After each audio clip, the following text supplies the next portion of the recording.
ሰላም የተወደዳችሁና የተከበራችሁ ቻናል ቤተሰቦች እንደምን አላችሁ? እኔ በጣም ደህና ነኝ፣ እግዚአብሔር ይመስገን። እንደምታውቁት የ50 ሺህ ብር ቻሌንጅ ተቀብዬ እየተንቀሳቀስኩኝ ይገኛል። ቻሌንጁ ግን እየሄደልኝ አይደለም። የእሷን የዩቲዩብ ቻናል 5000 ሰብስክራይበር እና ዋች አወሩን ከጨረስ ነው ለእኔ ደግሞ 50 ሺህ ብር እንደምሰጠኝ ቃል ገብታልኛለች። የዩቲዩብ ቻናሉን ሊንክ አንደኛ ዲስክሪፕሽን ላይ ያስቀምጥላችኋለሁ። ሲሞር ብላችሁ ስታዩት እዛ ጋር አለ። ሁለተኛ ደግሞ ኮሜንት ላይ ፒን አድርጌ መጀመሪያ ላይ ሁላችሁም ጋር ታግኝታላችሁ። እዛ ጋር እየገባችሁ ቪዲዮውን አንድ ቪዲዮ ብቻ በማየት እና ሰብስክራይብ በማድረግ እንድታግዙኝ በፍቅር ጠይቃችኋለሁ። የተወደዳችሁና የተከበራችሁ የቻናል ቤተሰቦች እንደምን አላችሁ? እኔ በጣም ደህና ነኝ፣ እግዚአብሔር ይመስገን። ሁሉ ሰላም፣ ሁሉ ደህና ነው። ይህ ፕሮግራሜ እንግዲህ ከሰሞኑ የተሰኘው ፕሮግራሜ ነው። በዚህ ዩቲዩብ ቻናል ብዙ ፕሮግራሞችን አቀርብላችኋለሁ ብያችኋለሁ። እንግዲህ ይመጣል ያ ቀን፣ ነገሮችን እያመቻቸው ነው። በቅርቡ በአዳዲስ ፕሮግራሞች ወደ እናንተ እመጣለሁ። ይህ ግን እንዳለ ነው ማለት ነው። ያው እንደምታውቁት በአንድ ወቅት በእርቅ ማዕድ ላይ አንድ ሴት ቀርባ የልጆቼ አባት ልጆቼ አይደሉም ብለዋል እና ዲኤንኤ እንዲመረመርልኝ እፈልጋለሁ ብላ እርቅ ማዕድ ላይ ቀርባ ነበር። ይህንን ፕሮግራም ደግሞ እኔም በዩቲዩብ ቻናል የለቅቄው የሆነ ኦዲየንሲያል አይቶታል። እንግዲህ የዚህ የሁለት ሰዎች ላይፍ ሚዲያ ላይ ከወጣ በኋላ ብዙ ሰዎች ሲከራከሩበት ነበረ። ያው አይሚን ላይክ ባልና ሚስት አብረው እየኖሩ ሳለ ባል ወጥቶ ሌላ ሴት ጋር ፍቅር ግንኙነት ይጀምራል። ከዛ ልጆቹን ይክዳል። የባል ፍቅረኛም ደግሞ በዚህ ነገር ውስጥ ፓርቲሲፔት አድርጋ አይተናል። እኔም በብዙ መንገድ አይቼዋለሁ። እንግዲህ የባለቤቱ የወንዱ ወይም ደግሞ የልጁ ፍቅረኛ የአሁኑ ፍቅረኛው ከብዙ ነገር አንጻር ልክ የሆነች ነገር አላት፣ ወይ ደግሞ በቃ አለ አይደለ የሰለጠነ ሰው አይነት አስተሳሰብ አላት።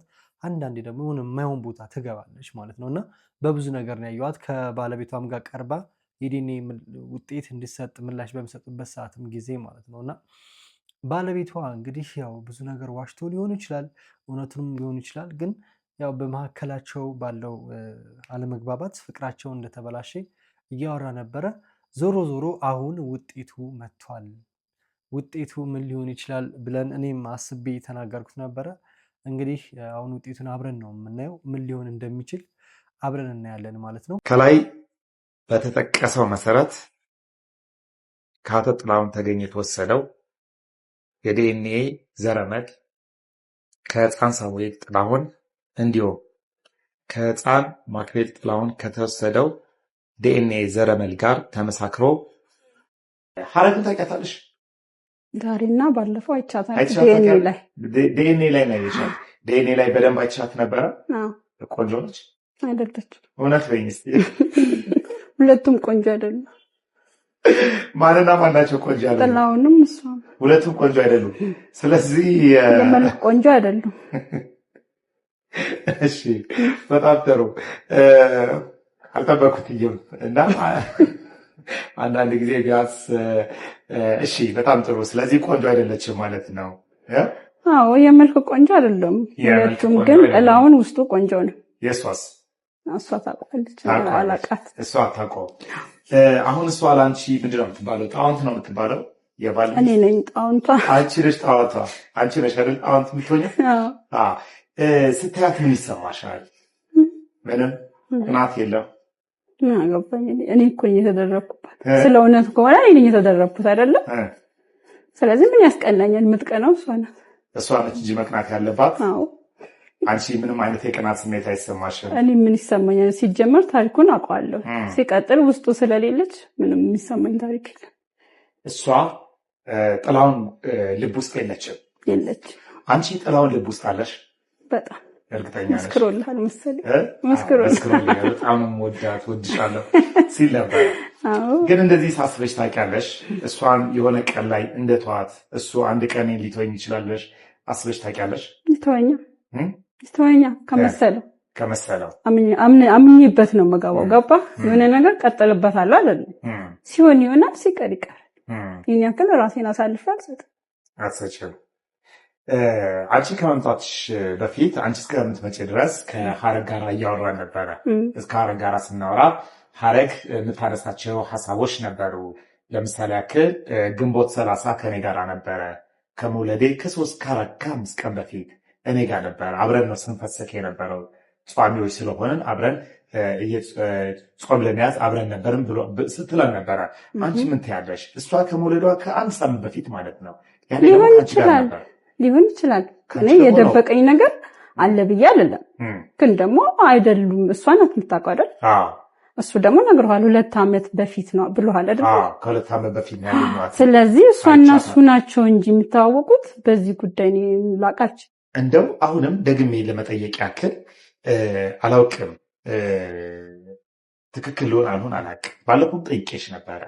ይሄ ውጤት ሲከፈት እንዳለችው እሷ እንዳለችው እውነት ሆኖ ቢገኝ፣ ድንገት እውነት ሆኖ ቢገኝ፣ እውነት ሆኖ ካልተገኘ ውጤቱ ልጆቹ አባት አይደለም ካሉ ያንቺ እልልታ ነው የሚሆነው ብዬ አስባለሁ። ውጤቱ ግን አባት ነው የሚል ነገር ቢናገር እና እሷ ያለችው ነገር እውነት ሆኖ ቢገኝ በአንቺ ላይ ሆኖ ቺት ማድረጉ ምንም የሚረብሽ ነገር የለም። በእኔ እኮ አይደለም ቺት ያደረገው በሷ ነው። ከአብሯት እስክትወልድ ድረስ አብሯት ከነበረ ቺቱ በሷ ነው፣ በእኔ አይደለም። አንቺ ላይ አይደለም። አይረብሽሽም? እሱ አንቺ እኔ በፍጹም አልረብሽም። አይረብሽሽም? ምን ይረብሸኛል? አባ እኔ ምንም ይረብሸኝ ነገር የለም። እኔ እኮ አሁን አጠገቤ ስላለች ልንገርህና እኔ ለጥላሁንና ለሷ ለማስታረቅ ነው። ይሄው አጠገቧ ፊት ለፊቷ ላይ ምልህ ጥረቴ እስከዛ ድረስ ነው። ታስታረቅ ለማስታረቅ ሞክረሽ ነበር? ለማስታረቅ እኮ ነው። ይሄው አጠገቧ ላይ ነው ምልህ። ደውለሽላት ነበረ? በጣም ነው ያወራን እኮ እኔ እና እሷ በእጅግ በጣም ሄደናል እኮ። እውነቴን ነው የምልህ። ግን ጥላሁንን ሳናግረው ወደ መጣላት ሄድን እኔ እና እሱ ማለት ነው። ገባ? አንዴ አግኛት፣ አውራት፣ እድል ስጣት። የልጆች እናት ናቸው ቢያንስ ማለት ነው። እውነቴን ነው የምልህ። እኔ ወይ ጥላሁን እዚህ ጋር ስለሌለ አይደለም፣ ጥላሁን አያውቅም ይሄንን ስል በቃ ሁልጊዜ ግን አውራት፣ እድል ስጣት ለምን ብዬ ነበር የምለው። ለእሷ ደግሞ አይዞሽ ትታረቅ ይሆናል ይሆናል። እውነት ይኸው አጠገቤ ናት። በጣም ነው የምናወራው። መታወቂያው በኋላ ተደዋውለን ከመታወቂያው በፊት እንደው ለልጆቹ ሁላ የልደት ካርድ ልታወጣ ነግሬሃለሁ ባለፈው። መስዋዕት የሆንኩሽ እኔ ነኝ። ልንገርሽ፣ የእውነት ነው የምልሽ። ሂድ ግዴታህን አወጣላቸው። ምክንያቱም የራሴ የሆነ ታሪክ ስለነበረ ማለት ነው። ሂድ አወጣላቸው፣ ልጆችህ ናቸው። ለምንድን ነው እምቢ የምትላት? ያንቺ ታሪክ ምንድን ነው? እኔ ለአላህ ሰጥቼዋለሁ ታሪኬን፣ የራሴም ማለት ነው። በእርግጥ ለእሷ የተወሰነ ነግሬያታለሁ እንድትማርበት ብዬ ገባ። እኔ የሰው ህይወት ማበላሸት የምፈልግ ሰውም አይደለሁም። እዚህ ጋር እንደገለጸችኝ አይደለሁም። ገባ? ፍቅረኛ ወይም እጮኛ ምናምን ተብዬ የምተረብበት አልነበረም። ገባህ? ግን እሷ እኔ አላቅም። እሷ በገለጸችኝ መንገድ በጣም ነው የሚደብረው። እኔ እና እሷ አወራነው ሌላ ነው። እውነቴን ነው የምልህ። እኔ እና እሷ ስንገናኝ ስናወራ እህት እንዳገኘች በቃ እኔም እህት እንዳገኘው አብረን ቡና እንደምንጠጣ ህይወት ትቀጥላለች። እሱ የሁለታችሁ ባል ሆኖ ወይም ፍቅረኛ ሆኖ በጣም ብዙ ነው ያወራነው። ይሄው አጠገቤ ናት። ማወራ በስልክ ነው ስንገናኝ በሳይም በስልክ ቢያንስ 3 አውርተናል። እኔ ልጠይቅሽ አሁን እዚህ ጋር ልግባና ማለት ነው ጥላሁን ከልጆችሽ ጋር ብዙ ጊዜ ያሳለፈው ነገር የለም? አይ አለ የለም። ልንገርሽ እውነት ነው እዚህ ጋር የምናወራው ማለት ነው የለም። ግን ማለት ነው ልጅሽ እኔ ያክል ልትቀርጽ ምችው አንቺ ነሽ ወይስ ጥላሁን ነው? አንቺ ልጅሽን መቅረጻች ልጅሽን እንዴት አትቀርጽ? ደግሞ ያለው ልንገርሽ እዚህ ጋር አሁን እና አንቺ ያወራንበትን ትክክለኛ ነገር እናወራ። አንቺ ራስሽን ጥለሻል። ልጆችሽን ልትጥያ አይገባም። ገባሽ? ብዙ አውርተናል። ራሷን አትንከባከብም ነግራኛለች። አውርተናል ነው እዚህ ጋር ምንም እንዳትዋሽ። እኔ ራሴን በፍጹም አልንከባከብም። ሁለት ልጅ ይዘሽ እንዴት ነው የምትንከባከቢው? እንደ 10 ልጅ እናቶቻችን ያሳደጉን እኮ እኔም እኮ 2 ልጅ አሳድጌያለሁ። ምን ሆነሽ ነው? ያለ ማንም ድጋፍ የቤት ክራይ ሳይኖረኝ እጅግ በጣም ጠንካራ ሆኜ ልጆቼን አልሐምዱሊላህ ዛሬ ላይ ጥሩ ደረጃ ላይ ደርሰውልኝ ይማራሉ፣ ራሳቸውን ይንከባከባሉ ብዬ አስባለሁ። ልጆች አሉሽ እንዴ? በእውነት እድሜያቸው ስንት ነው? 12 8 አለኝ። ገባሽ? በጣም ጠንካራ ሆኜ ልጆቼን ልጆቼ ወይስ ይበልጥሻል? እኮ ነው ልንሆን እንችላለን። እውነት በጣም ጥሩ። ስታት ምን ተሰማሽ? አሁን በቀደም ለታ ነበር አያየሻል? በቀደማው በደንብም አላየኋትም። ምክንያቱም ልጆች ይዤ ነበረ። ልጆች ይዤ ያው ልጆች ያንተን ትኩረት ይፈልጋሉ። ትንሹም በልቡ ለመሄድ ያስባል፣ በደረቱ ለመሄድ ያስባል። ትልቅየው ሯጭ ነው። ስለዚህ ከነሱ ጋር ጭፈራ ላይ ነው። ከማን ጋር ነው ያለው? እኔን ትቶ ከምን አይነት ሴት ጋር ነው ያለው ብለሽ ቀና ብለሽ ልታያት አልሞከርሽም? አንዴ አይቻታለሁ በትክክል። እና ምን ተሰማሽ ስታያት? ውበቷ፣ ቁንጅና ምናምን እንዴት ነች ላንቺ? እሷ እኮ ብላለች ቆንጆ ነች። የሰው ልጅ የሰው ልጅ ያቄ መልሽልኝ። ቆንጆ ነች አይደለችም? ለእኔም አይደለችም። ቆንጆ አይደለችም። እውነት ምናልባት መጀመሪያ ለእኔ ብትጠይቀኝም የእሷን ያው ደገምሽው እንዳትለኝ ራሱን ነበር የምመልሰው። ቆንጆ አይደለችም። እውነት የየሰው መስፈርት አለው አይደል? በቃ ስለዚህ አሁን ጥላሁን ለእኔ የገለጸበት ነገር አለ። ቁንጅና ብሎ እኔን የገለጸበት ነገር አለ። ስለዚህ ቁንጅና ሰው የሚፈልገውን መስፈርት ማሟላት ነው አይደል? ማለት ነው ማለት እንግዲህ ጥላሁን እሱ የሚፈልገውን አግኝቷል ማለት እኔ ለምሳሌ ልፈጥን እችላለሁ፣ እሷ እንግዲህ የፈጥና አላቅም። ስለዚህ የእነሱ ቁንጅና የሚለካው በውስጥ ነው እንጂ ከላይ ባለው አይደለም ለኔ። ስለዚህ እሷም ቆንጆ አይደለችም ነው እያልሽኝ ያለሽው? አዎ አንቺም ቆንጆ አይደለችም። እንደውም እንዲህ ብያለሁ ወይ ለእሷ ነው እንዴ የተወኝ? በስመ አብ ብዬ ተውኩት። ይሄ ውጤት እናት እንዴት ተዋሻለች? እናትነት እውነት ነው መቼም ዋሽቼ አላውቅም ማለት። ስለዚህ እርግጠኛ ነሽ? ወረቀቱን ብንከፍተው ከውሃ የጠራ ብያለሁ። ምንም እንትን የለውም። በጣም ጥሩ። እንደው የጥላሁንን ፍቅረኛ አንድ የመጨረሻ ጥያቄ ልጠይቅና ይሄ ውጤት ተከፍቶ ሁለቱ የጥላሁን ልጆች ከሆኑ ምንድን ነው የሚሰማሽ? ደስታ። ደስ ይልሻል? እውነት። ለምንድን ነው ደስ የሚልሽ? እሱ ልጅ ይፈልጋል፣ ብዙ ልጆች ይፈልጋል። ብዙ ልጅ እንዲኖረው ይፈልጋል። አሁን ባለበት ሁኔታ ከሌላ ቤተሰቦቹ ልጆች ይፈልጋሉ፣ ሁሉም ልጅ ይፈልጋል። ስለዚህ ልጆቹ ቢሆኑ ደስታ ነው። ደስ ይልሻል? አሁን ባለበት ሁኔታ ከሌላ ሴት ሄዶ ልጅ ቢያመጣብሽ ደስ ይልሻል? አይሄድማ። እንደዚህ እነሱ አይደለም። ይሄው አሁን እኮ ይህን ስከፍተው ድንገት ውጤቱ ልጆቹ ከሆኑ የእሱ ልጆች ከሆኑ የጥላሁን ልጆች ከሆኑ እኮ ከአንቺ ጋር ሆኖ ከሚስቱ ጋር ይሄን ነበር ማለት ነው አይደለም? እንደዛ አይደለም የሚሆነው። እዚህ ጋር ወሳኝነት አለው እኮ የሚሄድበት ወንድ ልጅ ሲሄድም ሲመጣም እኮ አንድ የታወቀ ነገር ነው። በምን ምክንያት ነው ወንድ ልጅ የሚሄደው? እዚህ ጋር እኮ የምታሟላውን ነገር ማሟላት አለብህ። አላሟላሽም አንቺ? እኛ አልተጋባንም ብያለሁ። አልተጋባንም። እሺ እስካሁንም አልተጋባንም። ሁለት ሰዎች ፍቅረኛሞች ሆኑ ማለት በላይላቸው የሆነ ነገር ያደርጋሉ ወይም ርቀው ሄደዋል ማለት አይደለም። ስለዚህ እንደ ፍቅረኛሞች አብራችሁ ማደር አልተጋባንም፣ ወሲባዊ ግንኙነት የለንም እያልሽ ነው። ስለዚህ አንቺ ይሄ ወሲባዊ ግንኙነት ስለሌለው እሱ ይሄን ነበር እያልሽ ነው ያለሽው።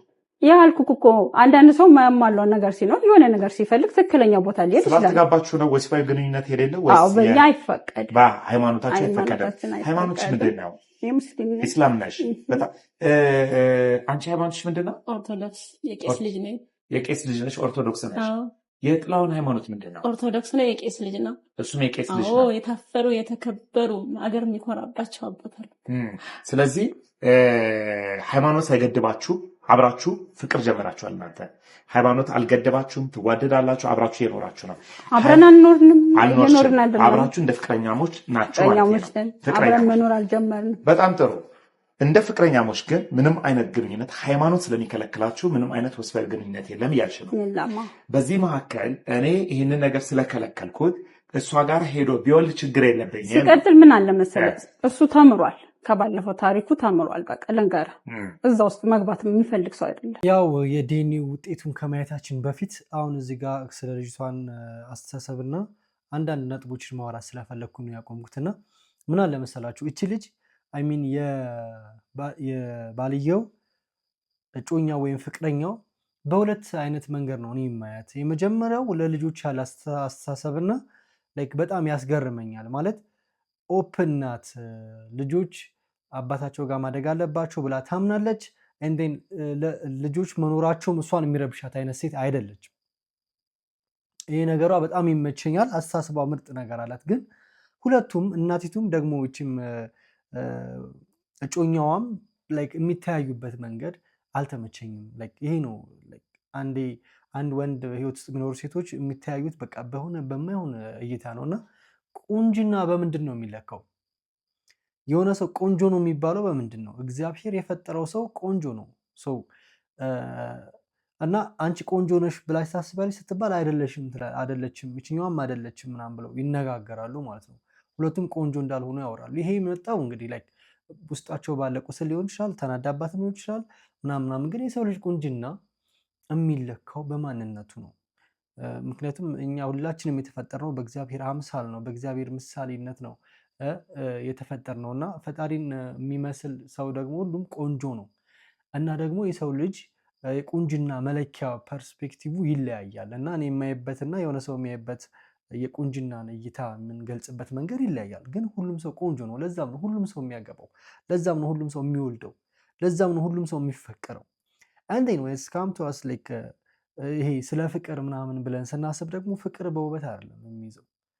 እንደዛ ቢሆን ኖሮ ብዙ ሰዎች ሳይፈቀሩ ይቀሩ ነበር። እንደውም የመሐመድ ሙዚቃ አለ አይደለ? አንዳንድ ጊዜ ላይክ ቀን አለ እንደዚህ የሚፈቀሩበት ምናምን የሆነች ቆንጆ ሴት ሰልክክ ያለች ሴት እያለች ጎራዳዋ ትፈቀራለች። ገባችኋ? በጣም መልከኛ ወንድ እያለ መልከ ጥፉ ወንድ ሊፈቀድ ይችላል። ሶ ፍቅር is depend on like የሆነ ሰው ፐርሰናሊቲ ላይ እና ደግሞ አንኮንዲሽናል የሆነ ነገር አለው ፍቅር በራሱ እና ከዛ አንጻር ቢሆን ጥሩ ነበረ። ግን ሁለቱም ማቹርድ ናቸው እንዳንላቸው የሆነ ነገር ይጎላቸዋል። ማቹር አይደሉም እንዳንል ደግሞ የሆነ ነገር አላት። ስፔሻሊ የልጅየው ውሽማ የሆነ ህይወት ያበሰላት ናት እና በህይወቷ ብዙ ነገር የተማረች ሴት ትመስለኛለች። ቢካዝ ባለፈ ህይወቷም እንደዚሁ አይነት ላይፍ ያላት ሴት ናት። ትዳር የነበራትና 2 ልጆች ያሏት ናት እና ምንድነው እነዚህ ልጆች ከልጆቿ ጋር ራሱ ጥሩ የሆነ ግንኙነት እንዲኖራቸው የምትፈልግ ሴት ናት። በጣም የሚገርመኝ ግን ማለት ነው ለልጁ ወይም ለባልየው ያላት አስተሳሰብ ነው። በጣም ነው የምታምነው። አስባችሁታል? አሁን ይህ ልጅ እንደዚህ እያመነችው አያደርገውም እኔ በጣም ነው የማምነው ምናምን እያለች ዋቲፍ እነዚህ ልጆች የእሱ ቢሆኑ ነው። ስፔሻሊ 3ኛው ልጅ የእሱ ከሆነ ምን ሊፈጠር ይችላል? በጣም የሚገርማችሁ ደግሞ እዚህ ጋር እንደምትል ታውቃላችሁ? እኔ ችግር የለብኝም ምናምን ነው እያለች ያለችው። ማለት ላይክ ቢሆን ራሱ በእሷ ላይ ቺት አድርጎ ሳይሆን ብላ የምታስበው በሚስቱ ላይ ቺት አድርጎ ነው እኔ ጋ የመጣው ብላ ነው የምታስበው። ይህንም ደግሞ እንደ ኖርማል የምታይበት ሁኔታ ውስጥ ነው ያለችው። ቢሆን እንኳ ራሱ ምንም አይመስላትም። የመጨረሻው ልጁ ቢሆን እስከዛ ድረስ ነው እየተናገረች ያለችው። እና እንዴት ነው በቺቲንግ ላይ ያለው ነገር ያለን እሳቤ ምንድን ነው? ምናልባት እቺ ልጅ የራሷን ጊዜ ሰጥታ ብዙ ነገር አድርጋ ልጁን የራሷ አድርጋ ሊሆን ይችላል። ግን ቺት አድርጎ ነው የመጣው። እንደውም እየጠየቃት ነበር አንቺን እሷ ላይ ያደረገውን ነገር አንቺ ላይ እንደማያደርግ በምን እርግጠኛ ነሽ እያላት ነው። ቢካዝ እርግጠኛ መሆን አይቻልም። ምክንያቱም ትላንትና እችን ልጅ እንደሚወዳት እንደሚያፈቅራት እየሰበከ ምናምን ነው እንትን ያላት። አሁን እሷ ጋር የሚሆነውን ነገር ሆኖ ነው በእጇ የሚያደርገው እንጂ ሴት ልጅ ቢያንስ አትሊስት እንኳ ጆሮዋ በደንብ መስማት አለበት። ባይኗ አይደለም ፍቅር የሚይዛት፣ በደንብ በጆሮዋ ሰምታ ነው ፍቅር ሰምታ ተሰብካ ነው እንጂ ዝም ብላ ፍቅር አይይዛትም። እና ያን ያደረገውን ነገር አንቺ ላይ እንደማያደርገው በምን እርግጠኛ ነሽ ነው ፖይንቱ። እና እውነት ነው እርግጠኛ መሆን የለብሽም። ግን እሷ በጣም ነው የምታምነው፣ ከልቧ ነው በቃ የምታምነው። እና እንዴ ደስ ያለኝ ምክንያቱም መረጋገጥ ውስጥ ውጤቱን እንከፍታለን። ልጆቹ ግን የአንቺ ልጆች የጥላውን ልጆች አይደሉም ቢባሉ ምንድን ነው የሚሰማው? ድጋሚ ያስመረምራሉ እንዴ? በጣም እርግጠኛ ነኝ። በንፋስ አላረግዝ እኔ ምንም አይነት ሪሌሽን የለኝም። ስለዚህ እርግጠኛ ነሽ ማለት ነው። እናትነት እውነት ነው። ድጋሚ ያስመረምራሉ የትኛው እንጂ ይህንን ጤት ሳለመቀበል ደርሻለሽ እንዴ? ይህን ያክል ነው እርግጠኛ የምትሆኚው? ለአቶ ጥላሁን ተገኝና ለወይዘሮ ሀረጎይን በላይ ባሉበት ይላል። አቶ ጥላሁን ተገኝና በአቶ ጥላሁን ተገኝና በወይዘሮ ሀረጎይን በላይ አመልካችነት የዲኤንኤ ምርመራ እንዲደረግላቸው በ13/06/2018 ዓ.ም በተጻፈ የግል ማመልከቻ መጠየቃችሁ ይታወቃል ይላል። ይታወቃል። በዚህ መሰረት የተጠየቀው ምርመራ አቶ ጥላሁን ተገኝ የህፃን ሳሙኤል ጥላሁንና የህፃን ማክቤል ጥላሁን ወላጅ አባት መሆን አለመሆናቸውን እንዲረጋገጥ ተጠይቋል። የምርመራ ሂደቱ ተጠቅሶ የምርመራ ውጤቱ ከላይ በተጠቀሰው መሰረት ከአቶ ጥላሁን ተገኝ የተወሰደው የዲኤንኤ ዘረመል ከህፃን ሳሙኤል ጥላሁን እንዲሁም ከህፃን ማክቤል ጥላሁን ከተወሰደው ዲኤንኤ ዘረመል ጋር ተመሳክሮ አቶ ጥላሁን ተገኝ የህፃን ሳሙኤል ጥላሁንና የህፃን ማክቤል ጥላሁን ወላጅ አባት የመሆን እድላቸው 99.9 አባት ናቸው። እንኳን ደስ አለሽ። እንዴ ደስ አለኝ። ምክንያቱም መረጋገጡስ? አዎ አንድ ቀን ልጆች ይሄ ስሜት እንዲኖራቸው አልፈልግም እንጂ እኔ እኮ በንፋስ አይረገዝማ። እኔ እኮ ባሌ ነው። እኔ አንድም ቀን አስቤ አላውቅም። አንድም ቀን ግን ይሄን በ6 ወር እንኳን ታወቀልኝ። አንድ ቀን ከፍ ቢል ቢሆን ኖሮ ምናልባት ልጅ ይጎዳብኝ ነበር። ስለዚህ እንዳልክ ማለት ከመጀመሪያም ብያለሁ። ግን በዚሁ እንትን ብዬ ከቤተሰቦቹ ጋር ባለው ነገር እንደዚህ መታወቁ በጣም ደስ ይለኛል እንጂ አንድም ቀን ጥርጣሬ ኖሮኝ አያውቅም። እሱም እርግጠኛ ነው፣ ልቡ ያውቃል፣ ልብ ያውቃል። ስለዚህ ምን ተሰማሽ? ደስታ እንዳለ መጀመሪያም አውቀዋለሁ እንዳልክ። ለሱ ግን በዚህ መልኩ ማወቁ ሊያስደስተው ይችል ይሆናል። እኔም ደስ አለሽ? እውነት ባይዘው ልጆቹ እንደሚሆኑ የሆነ ፊል አድርጌ ነበር። ለምን ታውቃላችሁ? ልጅቱ የሄደችበት ርቀት አለ። በጣም ነው እርግጠኛ የሆነችው እና ላይክ ከውሃ የጠራ እያለች ትል ነበር መጀመሪያ ኢንተርቪው ላይ እንደቀረበችም እና ላይክ አይ ፊል ሄር ዴር ኢዝ ሰምቲንግ በቃ ማለት እርግጠኛ የሆነችበት ነገር አለ። ልጁ መጥቶ ደግሞ እኔ በፍጹም አድሬ አላውቅም ምናምን ሲል ያስታውቃል። ላይክ የሆነ ነገሩ ያስታውቃል በእርግጥ የልጁ እንደሚሆን ማለት ነው። እና አሁን እኔ ከዚህ ቪዲዮ የተረዳሁት ነገር ምንድን ታውቃላችሁ? እቺ ልጅ በጣም ስሜቷ ተጎድቷል። በጣም ነው ወደ ውስጧ የተጎዳችው። አይታችሁ ከሆነ ለማልቀስም ለመሳቅም ግራ የገባው ስሜት ነበር ስታሳየ ነበረው። ማለት ላይክ ወዲያውኑ ስዊች የምታደርገው በጣም እንትን ብላ ስቴቃት አይታችሁ ከሆነ ቅይር ነው ያለችው ባንዴ ማለት ነው። እያለቀሰች አይነት ሙድ ሆና ስዊች አድርጋ ባንዴ እንትን አለች። እና ይሄ ነገር ደግሞ ላይክ ኢሞሽናል ዲስኦርደርነት ነው ብዬ ነው የማምነው። ማለት በጣም ብዙ ሰዎች ወደ ውስጣቸው ሲያለቅሱ ወደ ውስጣቸው ሲጎዱ ይሄ ኢሞሽናል አታችመንታቸው ይቋረጣል እና ያንን ነገር አይቼባታለሁ እኔ። በጣም ነው ያሳዘነችኝ። ነገር ግን እንኳን ደስ አለሽ ነው የሚባለው። እንኳን ደስ አለሽ እናት፣ አባትም እንኳን ደስ አለ። አባትነት ትልቅ ነገር ነው። በዚህ ሁሉ መሀል በጣም የተመቸኝ ነገር ሴትዮዋ ልጁ ሲሆን ደስ ብሎኛል ነው ያለችው። ወይ ደግሞ የራሷ ምክንያት አላት። አንድም ልጁ በጣም ብዙ ልጆች መውለድ ይፈልጋል፣ ቤተሰቦቹም ይፈልጋሉ።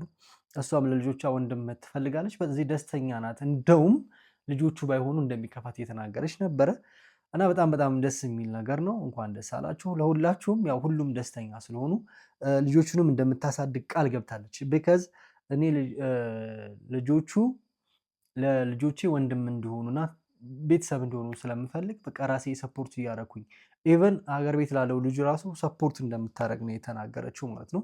ጥላውን ያለኝን ልንገርሽ፣ ለምንድን የጠላሃት አልኩት።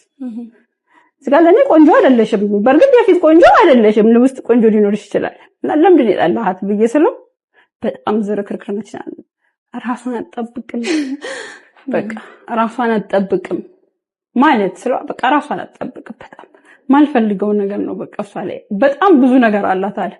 በዛ እንኳን ውብ ሆና መታየት የምትችል ሴት አይደለችም ያለኝ። ገባሽ?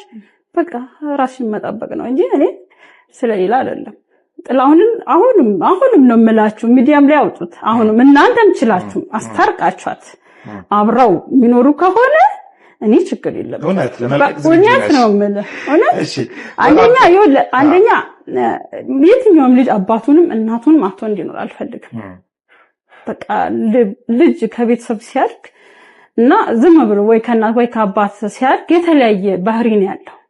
በሁለቱ መካከል ግን ሆኖ ሲያድግ ጥሩ የሆነ ባህሪ አላቸው። ስለዚህ እኔ እሷና እሱ ታርቀው በሰላም ልጆቻቸው የሚያሳድጉ ከሆነ እኔ የምንም አይነት ተጽዕኖም የለብኝም፣ ቅናትም የለብኝም። አልሐምዱሊላህ። ስለዚህ የሶስት ልጆች አባት ነው ባለቤትሽ።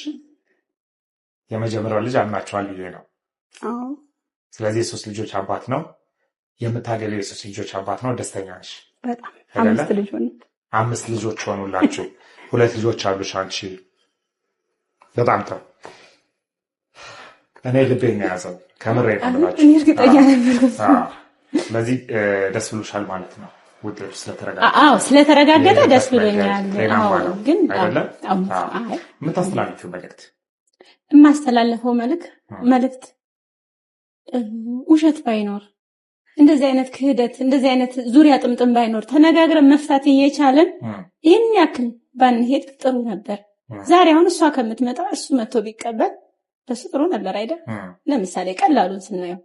ከዛ ባለፈ እኔ መጀመሪያም እርግጠኛ ነበርኩ። እርግጠኛም ስለሆንኩ ነው ከውሃ የጠራ ብያለሁ እንዳልክ ካስታወስክ። ስለዚህ ምንም አይነት እንደውም ቀኑ እንትን አለብኝ ቶሎ መጣ ማለት 1 ወር 2 ወር ይፈጃል ብዬ ነበር። መጣ ሲሉኝ ተመስገን። ለምን እሱ እንዲያውቅ ነው። እሱ ጥርጣሬ ካለው እሱ ደስተኛ እንዲሆን እንጂ እኔ እርግጠኛ ነኝ። ስለዚህ ካሁን በኋላ የእነዚህ 3 ልጆች አባት እንደመሆኑ መጠን ድጋፋችሁን ትቀጥላላችሁ በተገቢ ሁኔታ? አዎ በደንብ ነው የምንቀጥለው። ግን አሁን ስለ ድጋፉ ስንል እሱ ያለው እንግዲህ እሷን ነው ማየት የማይፈልገው። ልጆቼ አይደሉም አላለም። ይሄንንም ታውቃለህ። ልጆችን መርዳት እፈልጋለሁ። ፋይናሊ ይሄ ነው ውጤቱ። ሁለቱም ልጆች የሰውየው ሆነዋል። በጣም ብዙ ኮሜንቶች እያየሁ ነበረ። አብሬያት አላደርኩም ያልከው ሰውዬ የት ነህ ምናምን የተባለ ነበር። ያው ወንድ ልጅ መከራው ብዙ ነው። ያው እንዴት ነው ባለቤቶች ፍቅረኛው ራሱ ተናግራለች። እኔ ስለማልሰጠው የወንድ ልጅ ፍቅር ስለማልሰጠው ሊሄድ ይችላል ብላ አስባ እና በዛ ነው ኤክስኪዩዝ ያደረገችለትና እሱም ሄዶ ነበረ ከሷ ጋር እያለ ያ ምንም አልመሰላትም። እንግዲህ በጣም ብዙ ትዳሮች የሚፈርሱት በዚህ ምክንያት ነው። በእርግጥ ሴት ልጅ ላይ ብቻ አይደለም ችግሩ፣ በጣም ብዙ ወንዶች ብዙ ነገር ያደርጋሉ። ግን እግዚአብሔር ይሰጥ ነው ትዳርን ዞሮም በግራም ነፈሰ በቀኝም እግዚአብሔር ይሰጥ ነውና ብቻ ግን ሴቶች ደግሞ በቻላችሁ አቅም ባሎቻችሁን ለመንከባከብ ሞክሩ። አሁን ያልገባኝም ሌላ ትዳር ኖሯት ሌላ ፈታ ምናምን አሁን ድንግል አስመሰለች ራሷን ድንግል ከትዳር በፊት አናረግም ምናምን። እሱስ እንዴት እንትን እንዳለ አላውቅም። ምናልባት ድንግል ብትሆንስ ሊያስሄድ ይችላል። ኤኒዌይ ተስማምተዋል፣ አምናለች። እርዳታም ለልጆቹ እንደምታደርግ ቃል ገብታለች። በህግ ምናምን የሚባለው ነገር እኔ ለሁሉም ሰው ባይሆን ባይ ነኝ። ምክንያቱም በህግ ሲሆን ማለት ነው ምን አለ መሰላችሁ በቃ ይሄ ጥላቻ ነው። ሰው የሆነ ደግሞ ሲከስ በውሸት ነው የሚከሰው እና ጥላቻ ነው ይፈጥራል። አባትና ልጅን ያራርቃል። ገንዘብ ለልጆች በቃ ምንም ነው። በቃ ማለት ልጆች የሚፈልጉት ከአባት ፍቅር ነው። አባት ፍቅር ካለው ለምሳሌ የሚወዳቸው ከሆነ ለልጆቹ የማያደርግበት ምክንያት አይኖርም። እንደዛ ብዬ ነው የማምነው። ገባችሁ? ግን ይሄ በክስ ኮተት ምናምን ነገር ምናምን ካለው መጨረሻው ፍሬው አያምርም፣ አይመጣውም። በቃ ሲጀመር ክስ ከተጀመረ አይነፋም እና በክስ እሷም እንደማትሄድ አስባለሁ። እንዳትሄድም ነው መመክራት። እነሱም ደግሞ እያገዙ ከሆነ በቃ እያገዙ ነው፣ የሚችሉትን እያገዙ ነው። ላይክ አንዳንዴ ደግሞ ሰው ማለት ነው የሆነ ነገር ስታደርጉለት ያ ሰው አድራጊው ከዛ በላይ ያለው ይመስላችኋል። ለምሳሌ አሁን እቺ ሴት እንደው አላትና 100,000 ብር ሰጠቻቸው ለልጆቹ ምናምን ቢባል እናቲቱ 150 ልጠብቅ ይችላለች። ይሄ ነው ችግራቸው። ሰው የሚችለውን ያርግ። ባለቤቱም ሚስቱም ሰውየውም ልጆቹ ናቸው። ፍቅር ብቻ እንዲይዘው አድርጉ። ፍቅር ከያዘ ለልጁ የማይሞት ሰው የለም። የምር ማለት ነው። ይህንን በጣም ታስምርበትና ሁላችሁም አስምሩበት ብዬ የማስበው እሱ ነው። ገንዘብ ላይ ፎከስ ተደርጎ ከተሄደ ግን በቃ ብዙ ነገር ነው የሚያበላሸው። ከልጆቹ ጋር ያለውን ግንኙነት ሊያበላሽ ይችላል እና እሷም ተስማምታለች። ልጆቹ እንደምታገዝ ቃል ገብታለች። በጣም የምትገርምም ሰው ናት፣ በጣም የምታስገርምም ሰው ናት። በሁለት አይነት መንገድ ነው የምትታየው። ኢንተርቪው ሙሉውን ብታዩት ትገረማላችሁ። ሀሳቧ ጥሩ ነገርም አለው፣ ደግሞ ያልበሰለ አስተሳሰብም አላት። ብቻ ግን ሰው ሙሉ ሆኖ አይፈጠርም። በብዛት ግን እኔ የታየችኝ ነገር መልካም ሰው እንደሆነችና ለልጆች ጥሩ ነገር እንዳላት እና ደግሞ ራሷንም በሆነ ቦታ እንደምታስቀምጥ አይ ቲንክ ካለፈው ከህይወቷ የተማረችው ብዬ አስባለሁ። እና ይህንን ይመስላል የሁለቱ ልጆች የዲኤንኤ ውጤት እንደዚህ ሆኖ ተጠናቋል። እንግዲህ እኔም ደስ ብሎኛል አባት ስለሆነ፣ ለእናቲቱም ደግሞ በጣም ደስ ብሎኛል። ምክንያቱም ይህ ሰውዬ አባት ባይሆን ኖሮ ምን ሊሰማት እንደሚችል ሁላችን መገመት የምንችለው ነገር ነው። ተወደዳችሁና የተከበራችሁ የቻናል ቤተሰቦች እንግዲህ ቻሌንጁን ታስጨርሱልኝ በፍቅር ጋብዛችኋለሁ። አሁንም የዛሬው ፕሮግራሜ ይህንን ይመስል ነበር። ይህ ፕሮግራም ከሰሞኑ የተሰኘው ፕሮግራም ነው። ሌሎች ፕሮግራሞች ደግሞ አሰናድቼና በደንብ ወደ እናንተ ይዤ እመጣለሁኝ። በሌላ ፕሮግራም እስከምንገናኝ ድረስ ሰላማችሁ ብዝት ይበልልኝ ባይ